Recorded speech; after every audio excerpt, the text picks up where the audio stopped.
Hello everyone.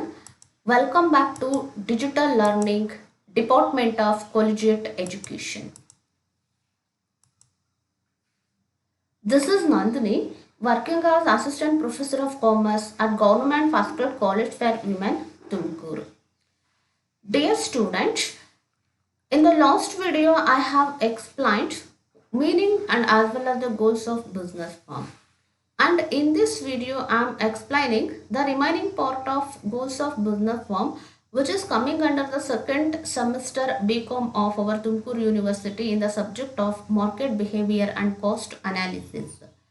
Previous video dali nanu business firm anta andre eno business firms na important goals ಯಾವ್ದು ಅಂತ explain ಮಾಡಿದ್ದೆ. Last ವಿಡಿಯೋದಲ್ಲಿ ನಾನು ಎರಡು ಗೋಲ್ಸನ್ನು ಎಕ್ಸ್ಪ್ಲೈನ್ ಮಾಡಿದ್ದೆ, ಒಂದು organisational goals and economic goals. And in this video, I would like to explain the remaining 4 goals.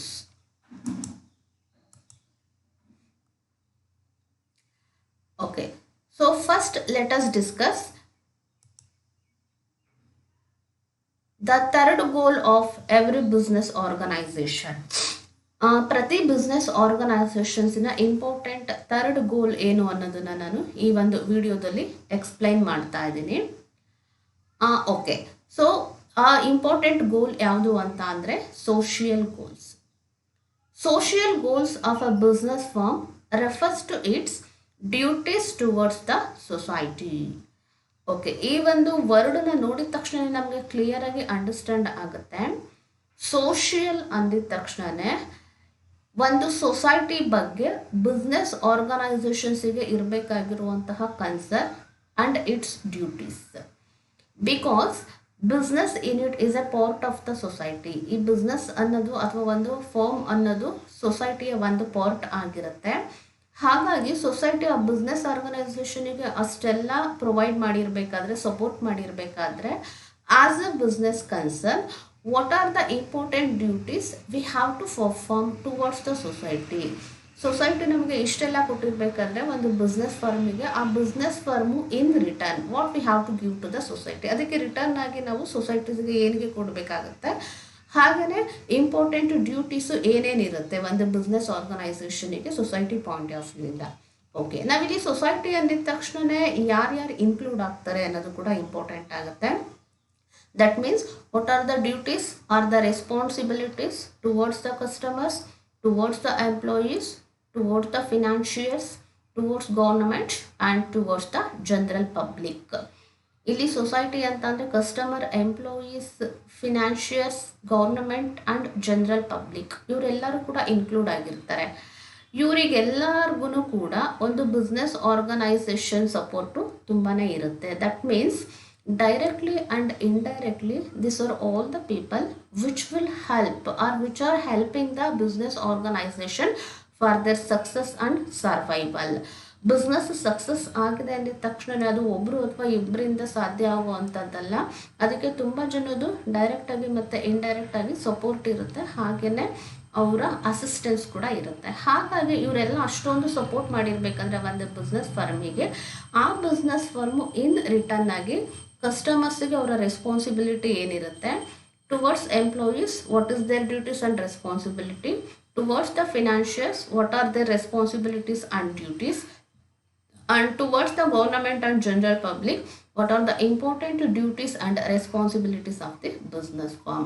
ಈ ಒಂದು ಡ್ಯೂಟೀಸನ್ನು ಪರ್ಫಾರ್ಮ್ ಮಾಡೋದು ಏನಿದೆಯೋ ಸೊಸೈಟಿ ಪಾಯಿಂಟ್ ಆಫ್ ವ್ಯೂ ಇಂದ ಅದನ್ನು ನಾವಿಲ್ಲಿ ಏನಂತ ಕರಿತೀವಿ, ಸೋಷಿಯಲ್ ಗೋಲ್ಸ್ ಅಂತ ಕರಿತೀವಿ.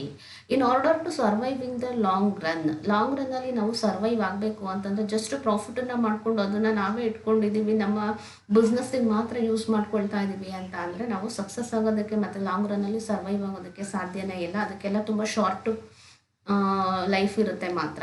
ನಾವು ಲಾಂಗ್ ರನ್ನಲ್ಲಿ ಸರ್ವೈವ್ ಆಗಬೇಕು ಅಂತ ಅಂದರೆ ನಮ್ಮ ಗ್ರೋತ್ ಎಷ್ಟು ಇಂಪಾರ್ಟೆಂಟೋ, ನಮ್ಮ ಗ್ರೋತಿಗೆ ಡೈರೆಕ್ಟಾಗಿ ಇಂಡೈರೆಕ್ಟಾಗಿ ಕಾಂಟ್ರಿಬ್ಯೂಟ್ ಮಾಡಿರುವಂತಹ ಇವರೆಲ್ಲರಿಗೂ ಕೂಡ ನಮ್ಮ ರೆಸ್ಪಾನ್ಸಿಬಿಲಿಟೀಸ್ನ ಫುಲ್ಫಿಲ್ ಮಾಡಬೇಕಾಗಿರೋದು ಅಷ್ಟೇ ಇಂಪಾರ್ಟೆಂಟ್ ಆಗಿರುತ್ತೆ. ಓಕೆ, ಹಾಗಾದರೆ ಆ ಸೋಷಿಯಲ್ ಗೋಲ್ಸ್ ಯಾವ್ದು ಅಂತ ಇವಾಗ ನಾವು ಒನ್ ಬೈ ಒನ್ ನೋಡೋಣ. First one, improve the welfare of the society. Second one, participate in community development program. Third one, to provide good quality products and services. And the fourth one, adopting fair trade practices. These are the important social goals which a business firm has to keep in mind while framing or while setting up its organization. ಒಂದು business firm ಬಿಸ್ನೆಸ್ಸನ್ನು start ಮಾಡಬೇಕಾದ್ರೆ ಅಥವಾ establish ಮಾಡಬೇಕಾದ್ರೆ ಸೊಸೈಟಿಗೆ related ಆಗಿ ಅವರಿಗೆ ಇರಬೇಕಾಗಿರುವಂತಹ important goals ಯಾವ್ದು ಅಂತ ಇದರಲ್ಲಿ ನಾವು ನೋಡ್ತಾ ಇದ್ದೀವಿ. So improve the welfare of the society. I have already told business firm is A part of the society. The society has contributed so many things for the success and survival of the firm. ಒಂದು business establish ಆಗೋದಕ್ಕೆ, success ಆಗಿ survival ಆಗೋದಕ್ಕೆ ಸೊಸೈಟಿಯಿಂದ ಅದಕ್ಕೆ ತುಂಬಾ contributions ಹಾಗೆಯೇ support ಇರುತ್ತೆ. ಅಷ್ಟೆಲ್ಲ support ಮಾಡಿರುವಂತಹ ಸೊಸೈಟಿಯ ವೆಲ್ಫೇರನ್ನು ಇಂಪ್ರೂವ್ ಮಾಡೋದು ಪ್ರತಿ ಬಿಸ್ನೆಸ್ ಫಾರ್ಮ್ಸಿನ ಇಂಪಾರ್ಟೆಂಟ್ ಗೋಲ್ ಆಗಿರಲೇಬೇಕು. Without which they can't survive in the long run. ಸೊಸೈಟಿಗೆ ಅವ್ರದ್ದೇನು ಕಾಂಟ್ರಿಬ್ಯೂಟ್ ಮಾಡ್ತಾ ಇಲ್ಲ, ಸೊಸೈಟಿಯ ವೆಲ್ಫೇರಿಗೆ ಬಿಸ್ನೆಸ್ ಫಾರ್ಮಿಂದ ಏನು ಯೂಸ್ ಆಗ್ತಿಲ್ಲ ಅಂತ ಅಂದರೆ ಅಂಥ ಫರ್ಮ್ಗಳು ಸಕ್ಸಸ್ ಆಗುವಂತಹ ಚಾನ್ಸಸ್ಸು ಮತ್ತು ಲಾಂಗ್ ರನ್ನಲ್ಲಿ ಸರ್ವೈವ್ ಆಗುವಂತಹ ಚಾನ್ಸಸ್ಸು ತುಂಬಾ ಕಡಿಮೆ ಇರುತ್ತೆ. So that's why each and every business organisation has to give importance for the improvement of the welfare of the society. ಸೊಸೈಟಿಯ ವೆಲ್ಫೇರ್ ಮತ್ತು ಅದರ ಇಂಪ್ರೂವ್ಮೆಂಟಿಗೆ ಎಷ್ಟು ಸಾಧ್ಯನೋ ಅಷ್ಟು ಇಂಪಾರ್ಟೆನ್ಸನ್ನು ಕೊಡುವಂತಹ ಗೋಲ್ಸನ್ನು ಈ ಒಂದು ಫಾರ್ಮ್ಗಳು ಸೆಟ್ ಮಾಡ್ಕೋಬೇಕಾಗುತ್ತೆ. Then second one, participate in community development programs. There are so many programs and schemes are launched by the government. So in order to promote them, government ತುಂಬ ಸ್ಕೀಮ್ಸ್ ಮತ್ತು ಲಾಂಚನ್ನು ಡೆವಲಪ್ ಮಾಡ್ತಾ ಇರ್ತಾರೆ, ಕಮ್ಯುನಿಟಿ ಡೆವಲಪ್ಮೆಂಟ್ ಪ್ರೋಗ್ರಾಮ್ಸ್ ಅಂತ. Government ಮಾಡುವಂತಹ ಎಲ್ಲ community development programmes ಮತ್ತು ಸೊಸೈಟಿನಲ್ಲಿ ಆಗುವಂತಹ ಎಲ್ಲ ಕಮ್ಯುನಿಟಿ ಡೆವಲಪ್ಮೆಂಟ್ ಪ್ರೋಗ್ರಾಮ್ಸಲ್ಲಿ ಬಿಸ್ನೆಸ್ ಫಾರ್ಮ್ಸ್ ಪಾರ್ಟಿಸಿಪೇಟ್ ಮಾಡಿ ಅದಕ್ಕೆ ಸಪೋರ್ಟನ್ನು ಮಾಡುವಂಥದ್ದು ಕೂಡ ಇನ್ನೊಂದು ಇಂಪಾರ್ಟೆಂಟ್ ಸೋಷಿಯಲ್ ಗೋಲ್ ಆಗಿದೆ. Then to provide good quality product and services.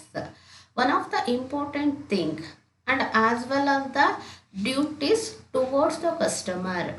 ಈ ಒಂದು ಕಸ್ಟಮರಿನ ಪಾಯಿಂಟ್ ಆಫ್ ವ್ಯೂ ಇಂದ ಸೋಷಿಯಲ್ ಗೋಲ್ ಇಂಪಾರ್ಟೆಂಟ್ ಆಗಿ ಏನಿರುತ್ತೆ ಕಸ್ಟಮರ್ಗೆ ಹಾಗೆಯೇ ಜನರಲ್ ಪಬ್ಲಿಕ್ಕಿಗೆ ಅಂತ ಅಂದರೆ to provide the good quality product and as well as the services. ಎಷ್ಟು ಡಿಫ್ರೆಂಟ್ ವೆರೈಟೀಸ್ ಆಫ್ ಪ್ರಾಡಕ್ಟ್ ಮತ್ತು ಸರ್ವಿಸಸ್ಸನ್ನು ನಾವು ಏನು ಮ್ಯಾನುಫ್ಯಾಕ್ಚರ್ ಮಾಡ್ತಾ ಇರ್ತೀವೋ ಅದರಲ್ಲಿ ಕೊಡುವಂತಹ ಕ್ವಾಲಿಟಿ ಗುಡ್ ಕ್ವಾಲಿಟಿ ಇರಬೇಕು. ಈ ಥರ ಗುಡ್ ಕ್ವಾಲಿಟಿ ಪ್ರಾಡಕ್ಟು ಮತ್ತು ಸರ್ವಿಸಸ್ಸನ್ನು ಸಪ್ಲೈ ಮಾಡುವಂಥದ್ದು ನಾವು ಕಸ್ಟಮರ್ಸ್ ಟುವರ್ಡ್ಸ್ ಪರ್ಫಾರ್ಮ್ ಮಾಡುವಂತಹ ಮೇಜರ್ ರೆಸ್ಪಾನ್ಸಿಬಿಲಿಟಿ ಮತ್ತು ಡ್ಯೂಟೀಸ್ ಆಗಿರುತ್ತೆ. Then adapting fair trade practices. every business firm in order to survive and success in the market they have to adapt the good fair trade practices. ಕೆಲವೊಂದು company ಅಥವಾ business ಏನು ಮಾಡುತ್ತೆ ಅಂತ ಅಂದರೆ maximum ಪ್ರಾಫಿಟನ್ನು earn ಮಾಡಬೇಕು ಅಂತ ಕಟ್ ಥ್ರೋಟ್ ಕಾಂಪಿಟೇಷನ್ ಮಾಡುವಂಥದ್ದು, ಅನ್ಫೇರ್ ಟ್ರೇಡ್ ಪ್ರಾಕ್ಟೀಸಸ್ನ ಫಾಲೋ ಮಾಡುವಂಥದ್ದು, ಅನ್ಫೇರ್ ಮಾರ್ಕೆಟಿಂಗ್ ಪ್ರಾಕ್ಟೀಸಸ್ನ ಫಾಲೋ ಮಾಡುವಂಥದ್ದು. It is not so good from the view point of the society. Society ಏನನ್ನು ಎಕ್ಸ್ಪೆಕ್ಟ್ ಮಾಡುತ್ತೆ ಪ್ರತಿಯೊಂದು ಬಿಸ್ನೆಸ್ ಆರ್ಗನೈಸೇಷನ್ಸ್ ಅಂತ ಅಂದರೆ they have to adapt the fair trade practices. ಯಾವುದೇ ಕರಪ್ಷನ್ ಇಲ್ಲದೆ ಇರುವಂತಹ, ಅನ್ಫೇರ್ ಟ್ರೇಡ್ ಪ್ರಾಕ್ಟೀಸಸ್ ಇಲ್ಲದೆ ಇರುವಂತಹ, ಇಲ್ಲೀಗಲ್ ಆಕ್ಟಿವಿಟೀಸ್ ಯಾವುದು ಇಲ್ಲದೆ ಇರುವಂತಹ ಒಂದು ಗುಡ್ ಟ್ರೇಡ್ ಪ್ರಾಕ್ಟೀಸಸ್ಸನ್ನು ಸೊಸೈಟಿ ಎಕ್ಸ್ಪೆಕ್ಟ್ ಮಾಡ್ತಾ ಇರುತ್ತೆ. ಅದೇ ರೀತಿಯಲ್ಲಿ ಗುಡ್ ಟ್ರೇಡ್ ಪ್ರಾಕ್ಟೀಸಸ್ಸನ್ನು ಅಡಾಪ್ಟ್ ಮಾಡ್ಕೊಂಡು ಅದನ್ನು ಫಾಲೋ ಮಾಡಬೇಕಾಗಿರೋದು ಎಲ್ಲ ಬಿಸ್ನೆಸ್ ಫಾರ್ಮ್ಸ್ನ ಸೋಷಿಯಲ್ ಗೋಲ್ಸ್ ಆಗಿರುತ್ತೆ. So this are the important social goals which a business organisation or the business firm has to keep in mind while doing the business. Okay, next let us discuss human goals. Okay, as the name implies that human goals are nothing but the goals set by the business organization towards the fulfillment of expectations of the employees. Because in every organization employees are considered as the backbone of the company. Without them there is no business. ಯಾವುದೇ ಒಂದು business organisation success ಆಗಿದೆ ಅಂತ ಅಂದರೆ ಅಲ್ಲಿ major contribution top level ಮ್ಯಾನೇಜ್ಮೆಂಟ್ದು ಎಷ್ಟು ಇರುತ್ತೋ equal ಪ್ರಪೋರ್ಷನೇಟಲ್ಲಿ ಅಲ್ಲಿ ಎಂಪ್ಲಾಯೀಸ್ದು ಕೂಡ ಇರುತ್ತೆ. ಹಾಗಾಗಿ ನಾವು ಅವ್ರನ್ನ back bone of the organisations ಅಂತ ಹೇಳ್ತೀವಿ. ಟಾಪ್ ಮ್ಯಾನೇಜ್ಮೆಂಟ್ ಎಷ್ಟೇ ಒಳ್ಳೆ ಡಿಸಿಷನ್ಸ್ ತೊಗೊಂಡ್ರು ಕೂಡ ಅದನ್ನು ಫೈನಲಿ ಇಂಪ್ಲಿಮೆಂಟ್ ಮಾಡಬೇಕಾಗಿರೋದು ಎಂಪ್ಲಾಯೀಸ್. ಇವು ಸಪೋರ್ಟ್ ಇಲ್ಲ ಅಂತ ಅಂದರೆ ಗುಡ್ ಡಿಸಿಷನ್ಸು ಕೂಡ ನಮಗಲ್ಲಿ ಯಾವುದೇ ರೀತಿ ಗುಡ್ ರಿಸಲ್ಟ್ಸನ್ನು ಕೊಡೋದಿಲ್ಲ. ಹಾಗಾಗಿ ಇಲ್ಲಿ ಹ್ಯೂಮನ್ ಗೋಲ್ಸ್ ಏನು ಹೇಳುತ್ತೆ ಅಂತ ಅಂದರೆ well being as well as fulfilment of expectations of employees. ಕಂಪನಿನಲ್ಲಿ ವರ್ಕ್ ಮಾಡುವಂತಹ ಫರ್ಮಲ್ಲಿ ವರ್ಕ್ ಮಾಡುವಂತಹ ಎಂಪ್ಲಾಯೀಸ್ ಏನಿರುತ್ತೋ ಅವರ ವೆಲ್ ಬೀಯಿಂಗಿಗೆ ನಾವು ಇಂಪಾರ್ಟೆನ್ಸನ್ನು ಕೊಡಬೇಕಾಗುತ್ತೆ. ಹಾಗೆಯೇ ಅವರ ಎಕ್ಸ್ಪೆಕ್ಟೇಷನ್ಸ್ ಏನಿರುತ್ತೋ ಅದನ್ನು ನಾವಿಲ್ಲಿ ಫುಲ್ಫಿಲ್ ಮಾಡಬೇಕಾಗುತ್ತೆ. That means human goals considers not only the fulfillment and expectations of the employees but also the people who are disabled, handicapped and deprived of proper education and training. ಈ ಗೋಲ್ಸನ್ನು ನಾವು ನೋಡಬೇಕಾದ್ರೆ ಎಂಪ್ಲಾಯೀಸಿಗೆ ಮಾತ್ರ ನಾವಿಲ್ಲಿ ಇಂಪಾರ್ಟೆನ್ಸನ್ನು ಕೊಟ್ಟು ಹೇಳ್ತಾ ಇಲ್ಲ.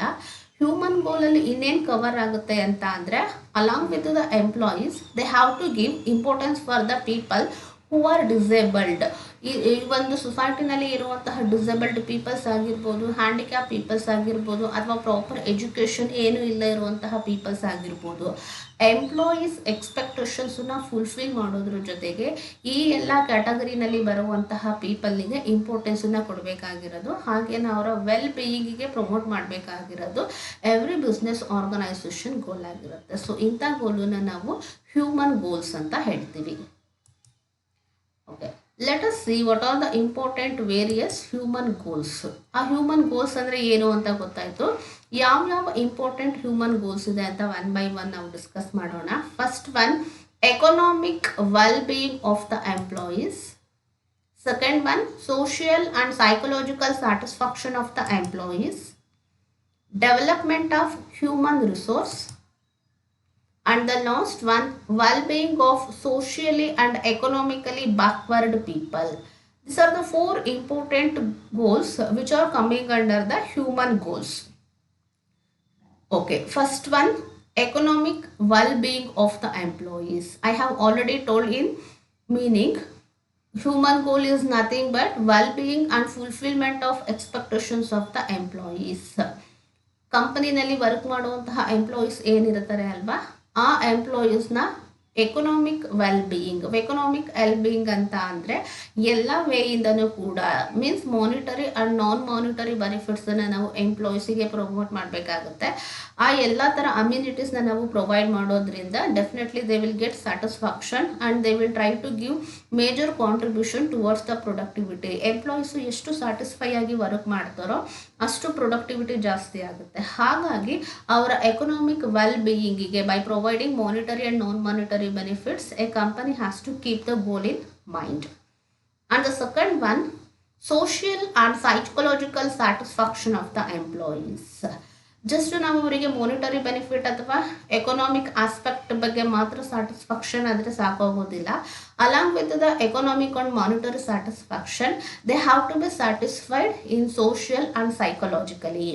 ಸೋಷಿಯಲ್ ಅಂತ ಅಂದರೆ ಒಂದು ಒಳ್ಳೆ ವರ್ಕಿಂಗ್ ಎನ್ವಿರಾನ್ಮೆಂಟನ್ನು ಕ್ರಿಯೇಟ್ ಮಾಡಿ ಕೊಡುವಂಥದ್ದು, ಅಲ್ಲಿರುವಂತಹ ಕೋವರ್ಕರ್ಸ್ ಮತ್ತು ಸೋಷಿಯಲ್ ಕೋಆಪರೇಷನ್ಸನ್ನು, ಹಾಗೆಯೇ ಸೈಕಲಾಜಿಕಲ್ ಸ್ಯಾಟಿಸ್ಫ್ಯಾಕ್ಷನ್ ಇದೆಲ್ಲ ಸಿಗೋ ರೀತಿಯಲ್ಲಿ ನಾವು ಒಂದು ಬಿಸ್ನೆಸ್ ಆರ್ಗನೈಸೇಷನ್ ನೋಡ್ಕೋಬೇಕಾಗತ್ತೆ. ಅಂದರೆ ಎಕನಾಮಿಕ್ ಆಸ್ಪೆಕ್ಟ್ಸಿಗೆ ಎಷ್ಟು ಇಂಪಾರ್ಟೆನ್ಸನ್ನು ಕೊಡ್ತೀವೋ ಅಷ್ಟೇ ಇಂಪಾರ್ಟೆನ್ಸನ್ನು ನಾವು ಸೋಷಿಯಲ್ ಮತ್ತು ಸೈಕಲಾಜಿಕಲ್ ಸ್ಯಾಟಿಸ್ಫ್ಯಾಕ್ಷನ್ಸನ್ನು ಕೂಡ ಎಂಪ್ಲಾಯೀಸಿಗೆ ಕೊಡಬೇಕಾಗುತ್ತೆ. ಆವಾಗ ಮಾತ್ರ ಅವರ ಪ್ರೊಡಕ್ಟಿವಿಟಿ ಇಂಪ್ರೂವ್ ಆಗುವಂಥದ್ದು.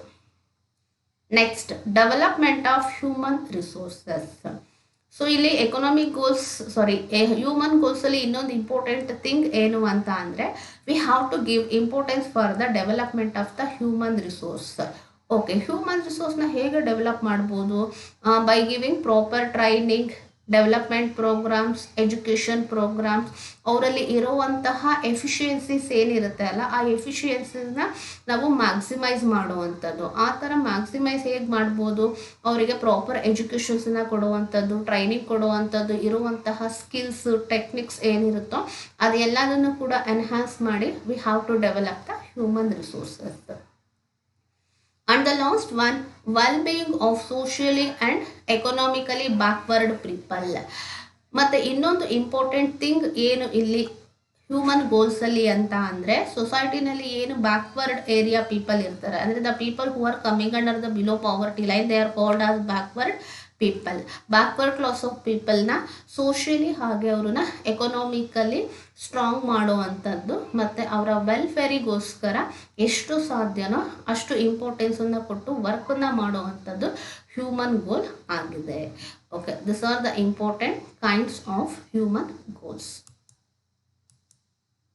Okay, next let us discuss national goals.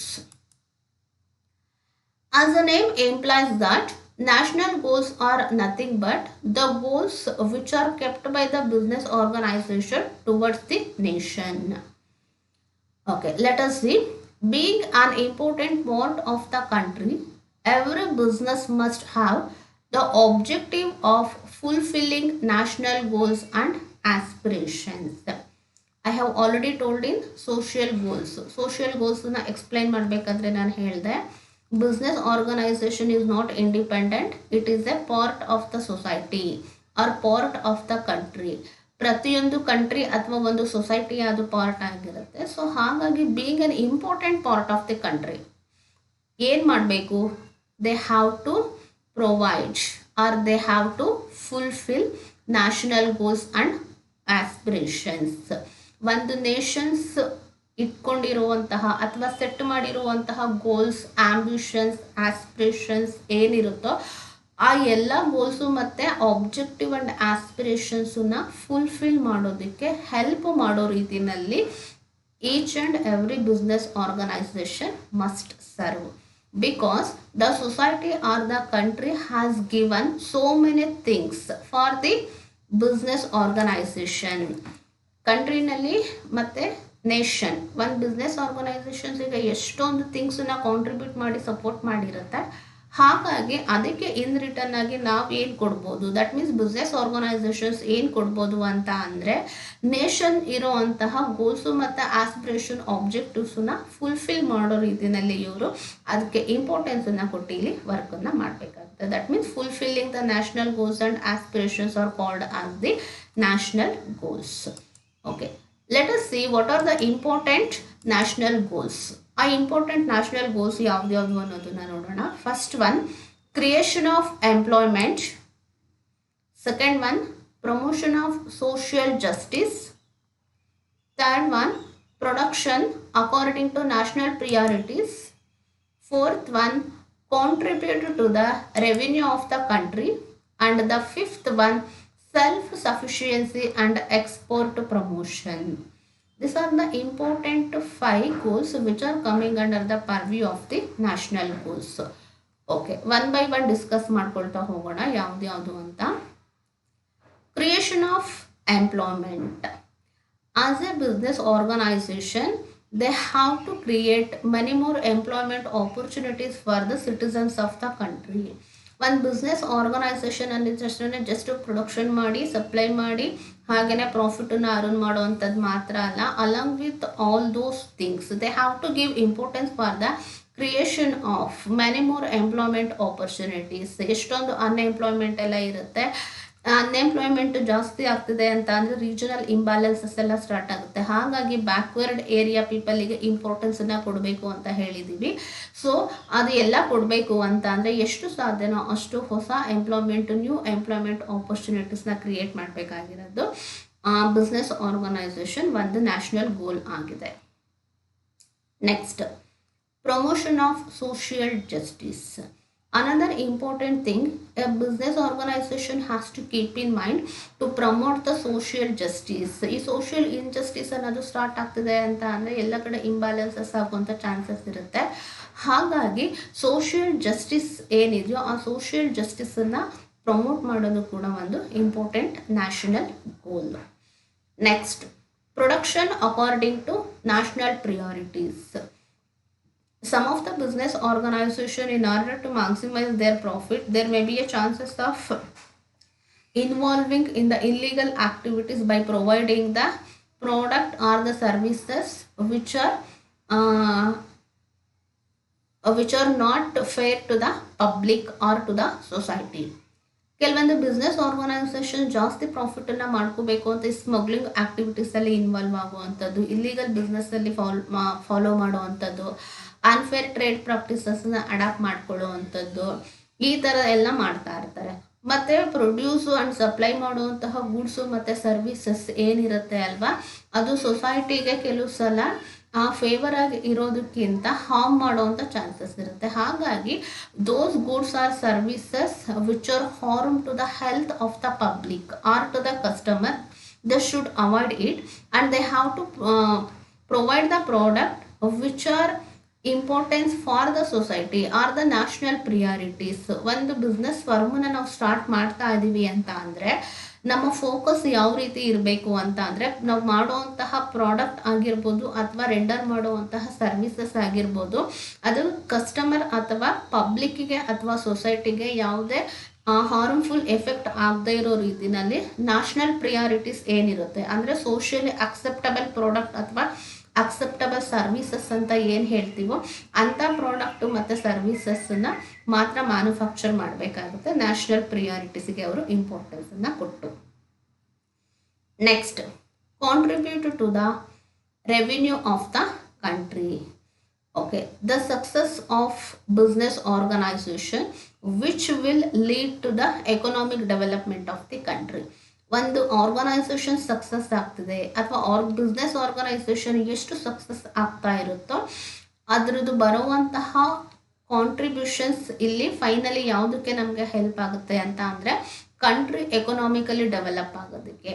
ಹಾಗಾಗಿ ಈ ಬಿಸ್ನೆಸ್ ಆರ್ಗನೈಸೇಷನ್ಸ್ ಯಾವಾಗಲೂ ಕೂಡ ಅವರ ಓನ್ ಗ್ರೋತ್, ಅವರ ಓನ್ ಸಕ್ಸಸ್ಸನ್ನು ಮಾಡ್ಕೊಳ್ಳೋದ್ರ ಜೊತೆಗೆ ಕಂಟ್ರಿಗೂ ಕೂಡ ಕಾಂಟ್ರಿಬ್ಯೂಟ್ ಮಾಡಬೇಕಾಗುತ್ತೆ. ಸೊ ಯಾವ ವೇನಲ್ಲಿ ಕಾಂಟ್ರಿಬ್ಯೂಟ್ ಮಾಡ್ಬೋದು ಅಂತ ಅಂದರೆ, ಆಲ್ರೆಡಿ ಹೇಳಿರೋ ರೀತಿ ಎಂಪ್ಲಾಯ್ಮೆಂಟ್ ಆಪರ್ಚುನಿಟೀಸ್ನ ಕ್ರಿಯೇಟ್ ಮಾಡುವಂಥದ್ದು, ಗೂಡ್ಸು ಸರ್ವಿಸಸನ್ನು ನ್ಯಾಷನಲ್ ಪ್ರಿಯಾರಿಟಿಗೆ ಹೇಗೆ ಬೇಕೋ ಹಾಗೆ ಕೊಡುವಂಥದ್ದು. Along with these things they have to contribute more towards the revenue of the country, because each and every government or country has money public expenditure, ತುಂಬ ಹ್ಯೂಜ್ ಕ್ಯಾಪಿಟಲ್ ಎಕ್ಸ್ಪೆಂಡಿಚರ್ ಹಾಗೆಯೇ revenue expenditures ಎಲ್ಲ ಇರುತ್ತೆ ಅಲ್ವಾ. ಆ public ಎಕ್ಸ್ಪೆಂಡಿಚರ್ಸನ್ನ government meet ಮಾಡಬೇಕು ಅಂತಂದರೆ the must need the revenue. ಗೌರ್ಮೆಂಟಿಗೆ ಎಷ್ಟು ರೆವಿನ್ಯೂ ಬರುತ್ತೋ ಅಷ್ಟು ಕಂಟ್ರಿ ಡೆವಲಪ್ ಆಗೋದಕ್ಕೆ ಸಾಧ್ಯ ಆಗುತ್ತೆ. ಹಾಗಾಗಿ ಆ ಜಾಸ್ತಿ ರೆವಿನ್ಯೂನ ಕೊಡೋದಕ್ಕೆ ಈ ಫರ್ಮ್ಗಳು ಇಲ್ಲಿ ಹೆಲ್ಪನ್ನ ಮಾಡಬೇಕಾಗುತ್ತೆ ಅಥವಾ ದೇ ಹ್ಯಾವ್ ಟು ಕಾಂಟ್ರಿಬ್ಯೂಟ್. ಈ ಟ್ಯಾಕ್ಸಸ್ಸನ್ನೆಲ್ಲ ಸೇವ್ ಮಾಡುವಂಥದ್ದು, ಟ್ಯಾಕ್ಸ್ ಇವೇಷನ್ ಮಾಡುವಂಥದ್ದು, ಆ ಥರ ಯಾವುದೇ ಪ್ರಾಕ್ಟೀಸಸ್ಸನ್ನು ಫಾಲೋ ಮಾಡ್ದಲೆ ಸೊ ಕರೆಕ್ಟಾಗಿ ಟ್ಯಾಕ್ಸನ್ನು ಪೇ ಮಾಡಿ ಎಷ್ಟು ಸಾಧ್ಯನೋ ಅಷ್ಟು ರೆವಿನ್ಯೂ ಜನರೇಷನ್ ಕೆಪಾಸಿಟಿನ ಕಂಟ್ರಿಗೆ ಅವರು ಜಾಸ್ತಿ ಮಾಡಬೇಕಾಗುತ್ತೆ. Okay, and the last one, self sufficiency and export promotion. ಒಂದು ಇಂಪಾರ್ಟೆಂಟ್ ಥಿಂಗ್ ಏನು ಅಂತ ಅಂದರೆ, ಇಲ್ಲಿ ಪ್ರೊಡಕ್ಷನ್ ಮಾಡುವಂತಹ ಬಿಸ್ನೆಸ್ ಫಾರ್ಮ್ಗಳು ಜಸ್ಟ್ ಡೊಮೆಸ್ಟಿಕ್ ಕಂಟ್ರಿಗೆ ಮಾತ್ರ ಸಪ್ಲೈ ಮಾಡೋದಲ್ಲ, along with the domestic country they have to keep in mind to supply the product to the some other countries also, because the export promotion and as well as export of goods and services which will help the country to earn the foreign exchanges and ultimately it leads to the economic development of the country. ನಾವು ಎಷ್ಟು ಪ್ರಾಡಕ್ಟನ್ನ export ಮಾಡ್ತೀವೋ ಮತ್ತು export ಪ್ರಮೋಷನ್ಸನ್ನು ನಾವಿಲ್ಲಿ ಮಾಡ್ತಾ ಹೋಗ್ತೀವೋ ಅಷ್ಟು foreign ಎಕ್ಸ್ಚೇಂಜನ್ನು ನಾವಿಲ್ಲಿ gain ಮಾಡ್ಬೋದು. So foreign exchange gain ಆಗ್ತದೆ ಅಂತ ಅಂದರೆ ಕಂಟ್ರಿ ಎಕನಾಮಿಕಲಿ ಡೆವಲಪ್ ಆಗ್ತಾ ಆಗುತ್ತೆ. ಹಾಗಾಗಿ ಸೆಲ್ಫ್ ಸಫಿಷಿಯನ್ಸಿ ಆಗಿರಬೇಕು ಮತ್ತು ಎಕ್ಸ್ಪೋರ್ಟ್ ಪ್ರಮೋಷನ್ಸಿಗೂ ಕೂಡ ಅದು ಇಂಪಾರ್ಟೆನ್ಸನ್ನು ಕೊಡಬೇಕಾಗುತ್ತೆ. This are the important national goals. Okay, and the last one, global goals. Okay, ಇಲ್ಲಿ ಗ್ಲೋಬಲ್ ಅನ್ನೋ ವರ್ಡ್ ನೋಡಿದ ತಕ್ಷಣನೇ ಗೊತ್ತಾಗುತ್ತೆ the goals which are kept by the business organization regarding the globalization. Today, because of globalization, the entire world has become a big market. Goods produced in one country are readily available in other countries. So, to face the competition in the global market, every business has certain objectives in mind, which may be called the global objectives. Okay, so after 1991, LPG ಅಂತ ಹೇಳ್ತೀವಿ ಅಲ್ವಾ, liberalisation, privatisation and globalization. Due to this globalization, the entire world will be considered as the one market and the big market. because whatever the goods we produced in our home countries that are supplied to the some other countries, and whatever the goods available in other countries are imported to the our home country. So ಈ globalisation ಇಂದ ಏನಾಗ್ತಿದೆ ಅಂತ ಅಂದರೆ ಒಂದು ಕಂಟ್ರಿನಲ್ಲಿ produce ಮಾಡಿರುವಂತಹ product ಬೇರೆ ಬೇರೆ ಕಂಟ್ರಿಗೆ ನಾವು ಸಪ್ಲೈ ಮಾಡ್ತಾ ಇರ್ತೀವಿ. ಹಾಗೆಯೇ ಬೇರೆ ಕಂಟ್ರಿನಲ್ಲಿ ಇರುವಂತಹ ಪ್ರಾಡಕ್ಟನ್ನು ಕೂಡ ನಮ್ಮ ಹೋಮ್ ಕಂಟ್ರಿಗೆ ನಾವು ಅದನ್ನು ಇಂಪೋರ್ಟ್ ಮಾಡ್ಕೊಳ್ತಾ ಇದ್ದೀವಿ. ಸೊ ಈ ಎಲ್ಲ ಪ್ರೋಸೆಸ್ ಆಗ್ತಾ ಇರೋದ್ರಿಂದ ಏನಾಗ್ತಿದೆ ಅಂತ ಅಂದರೆ ಸೊ ಮಾರ್ಕೆಟ್ ತುಂಬ ದೊಡ್ಡ ಮಾರ್ಕೆಟ್ ಆಗ್ತಾ ಇದೆ. So in this situation, in order to face the stiff competition, every business organization has to keep some of the goals in the mind. ಅಂದರೆ ಗ್ಲೋಬಲೈಸೇಷನ್ ಇಂದ ಮಾರ್ಕೆಟ್ ತುಂಬ ದೊಡ್ಡದಾಗುತ್ತೆ. ಯಾಕಲ್ಲಿ ಮಾರ್ಕೆಟ್ ತುಂಬ ದೊಡ್ಡದಾಗುತ್ತೆ ಅಂತಂದರೆ ಜಸ್ಟು ಇಲ್ಲಿ ಹೋಮ್ ಕಂಟ್ರಿ ಪ್ರಾಡಕ್ಟ್ ಮಾತ್ರ ಇರೋದಿಲ್ಲ, ಬೇರೆ ಬೇರೆ ಡಿಫ್ರೆಂಟ್ ಫಾರಿನ್ ಕಂಟ್ರೀಸ್ ಅಥವಾ ಹೋಸ್ಟ್ ಕಂಟ್ರಿ ಪ್ರಾಡಕ್ಟ್ ಎಲ್ಲ ನಮಗೆ ಒಂದೇ ಮಾರ್ಕೆಟಲ್ಲಿ ಅವೈಲಬಿಲಿಟಿ ಇರುತ್ತೆ. ಇಂಥ ಸಿಚುವೇಶನ್ಸಲ್ಲಿ ಕಾಂಪಿಟೇಷನ್ಸನ್ನು ಫೇಸ್ ಮಾಡಿ ಆ ಕಾಂಪಿಟೇಷನ್ಸಿಂದ ಸಕ್ಸಸ್ ಆಗಿ ಮಾರ್ಕೆಟಲ್ಲಿ ಲಾಂಗ್ ರನ್ವರೆಗೂ ಸರ್ವೈವ್ ಆಗೋದಿದೆಯಲ್ಲ, really it's a difficult task and as well as the challenging task. ಈ ಒಂದು ಕಾಂಪಿಟೇಷನ್ಸನ್ನು ಫೇಸ್ ಮಾಡಿ ನಾವು ಗ್ಲೋಬಲ್ ಮಾರ್ಕೆಟಲ್ಲೂ ಕೂಡ ಸರ್ವೈವ್ ಆಗಬೇಕು ಅಂತ ಅಂದರೆ ಆ ಗ್ಲೋಬಲ್ ಮಾರ್ಕೆಟನ್ನು ಮೈಂಡಲ್ಲಿ ಇಟ್ಕೊಂಡು ಕೆಲವೊಂದು ಆಬ್ಜೆಕ್ಟಿವ್ಸ್ ಅಥವಾ ಗೋಲ್ಸನ್ನು ನಾವು ಫಿಕ್ಸ್ ಮಾಡ್ತೀವಿ. ಆ ಥರ ಫಿಕ್ಸ್ ಅಥವಾ ಸೆಟ್ ಮಾಡುವಂತಹ ಗೋಲ್ಸ್ ಏನಿದೆಯೋ ಅದನ್ನು ನಾವಿಲ್ಲಿ ಗ್ಲೋಬಲ್ ಆಬ್ಜೆಕ್ಟಿವ್ಸ್ ಅಂತ ಕರಿತೀವಿ. ಓಕೆ, ಹಾಗಾದರೆ ಆ ಗ್ಲೋಬಲ್ ಆಬ್ಜೆಕ್ಟಿವ್ಸ್ ಯಾವ್ದ್ಯಾವುದು ಅಂತ ನೋಡೋಣ. First one, raise general standard of living. Second one, reduce disparities among nations. And the third one, make available globally competitive goods and services. These are the three important goals which every business organization should keep in mind while framing their global goals. Global goals ಅಥವಾ ಆಬ್ಜೆಕ್ಟಿವ್ಸನ್ನ frame ಮಾಡಬೇಕಾದ್ರೆ ಪ್ರತಿ business organization ಈ 3 point ಅಥವಾ ಈ 3 ಗೋಲನ್ನ ಅವರು ಮೈಂಡಲ್ಲಿ ಇಟ್ಕೊಂಡಿರಬೇಕಾಗುತ್ತೆ.